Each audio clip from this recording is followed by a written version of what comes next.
আমরা যখন ঘুম থেকে উঠি তখন মায়ের ভাত ডাল টুকটাক কিছু রান্না হয়ে যায়। তাই বর্ধমানে থাকলে রনকে আমি সকালে চেষ্টা করি ডিম সেদ্ধ ভাত গরম গরম ঘি দিয়ে খাইয়ে দেওয়ার। ছোটবেলায় আমাদের স্কুলের 12টা বছর তো এইভাবেই কেটেছে। এই খাবারটার কোনো বিকল্প হয় না। 2 বছর আগের পয়লা বৈশাখে তোলা আমাদের তিনজনের এই ছবিটা বহুদিন ধরে বাঁধানো ছিল, কিন্তু টাঙানো হচ্ছিল না। বাবা বলেছিল রং হয়ে যাক, তারপরে ওটা আমি ঠিক টাঙানোর ব্যবস্থা করব। আজ 18ই এপ্রিল, শনিবার। আমরা কলকাতা ফিরব। দুপুরবেলা স্নান খাওয়া সেরে আমরা সবাই রেডি হয়ে নিলাম।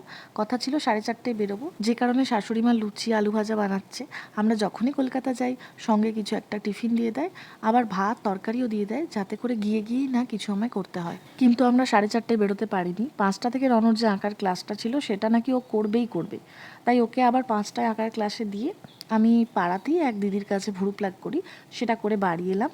1 থেকে 1.5 ঘন্টা পরে আমরা একেবারেই গাড়ি নিয়ে ব্যাগপত্র গুছিয়ে বেরিয়ে গেলাম, ওকে আঁকার ক্লাস থেকে নিয়েই বেরিয়ে যাব বলে। আর বোনও এবারে আমাদের সাথে যাবে কলকাতার বাড়িতে, সে কারণে ওকেও নিয়ে নিলাম আমাদের বাড়ির সামনে থেকে। আজ কলকাতা ফিরবো বলে অনেক তাড়াতাড়ি দুপুরের খাবার খেয়ে নিয়েছিলাম, যে কারণে বিকেল হতে না হতেই আবার খিদে পেয়ে গেছিলো। দীপ আর আমি আলোচনা করে দেখলাম যখন বাইরে বেরোবই তাহলে আর ঘরে খেয়ে লাভ নেই। বাইরে বেরিয়ে প্রথমে মায়ের লুচি আর তরকারিটা সবাই মিলে খেলাম, তারপরে খেলাম একটা করে কাটলেট আর চিকেন পকোড়া।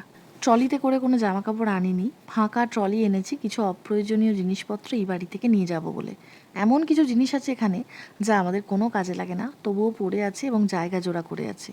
ঘরটা তো দীর্ঘদিন বন্ধ ছিল, ভেতরটা একদম গুমোট হয়ে গেছে। ঢুকেই সব জানলাগুলো খুলে দিলাম, তারপরেই ব্যাস হাওয়া আর হাওয়া। এইটা একটা নতুন ফার্নিচার অ্যাড হয়েছে আমাদের বাড়িতে, আমি যখন ছিলাম না তখনই ডেলিভারি দিয়ে গেছে। আমি যাওয়ার সময়ই এটার ডিজাইন সমস্ত কিছু দেখিয়ে দিয়ে গিয়েছিলাম, এবং এসে দেখি পুরো রেডি করে দিয়ে গেছে। ওটার ভিতরে আবার জিনিস রাখারও জায়গা আছে, ওটা নিয়ে পরে আমি একদিন ডিটেলসে ভিডিও বানাবো। এটা কিন্তু সোফা কাম বেড নয়, শুধুই সোফা, মানে শুধুই বসার জন্য। আর ডিজাইনটা আমার আর দীপের মাথা থেকেই বেরিয়েছে, একটা কার্পেন্টারকে দিয়ে এটা বানিয়েছি। দীপকে বলেছিলাম তুমি বাড়ি যাওয়ার দিন গাছগুলোতে একটু বেশি করে জল দিয়ে আসবে। নিচে যে একটা প্লেট রাখা থাকে ওটাতে যদি জল জমে থাকে তাহলে কিন্তু এই গাছের মাটি পুরোপুরি শোকায় না, একটু একটু করে জল পেতেই থাকে। সেই জন্য দেখো কতদিন পরে এলাম, তারপরেও গাছগুলো কেমন তাজা। চলো এবার রান্নাঘরে ঢুকি। রনর জন্য সিদ্ধ ভাত বানাবো, আমরা কেউ কিছু খাবো না। যদিও মা ডাল মাছের তরকারি ভাত সব দিয়ে পাঠিয়েছে, ওগুলো ফ্রিজে ঢুকিয়ে দিয়েছি, কাল দুপুরটা তাহলে চলে যাবে। সন্ধ্যের খাবারটা একটু হেভি হয়ে গিয়েছিল, মায়ের বানানো লুচিও খেয়েছি আবার বাইরে থেকে আনা পকোড়াও খেয়েছি, তাই রাতের খাবারটা স্কিপ করে দিলাম। আমার ভ্লগ যারা ইউটিউব থেকে দেখছো তারা একটু সাবস্ক্রাইব করে দিও, আর যারা ফেসবুকে দেখছো তারা আমার পেজটাকে ফলো করে দিও, অবশ্যই যদি ভিডিও ভালো লাগে।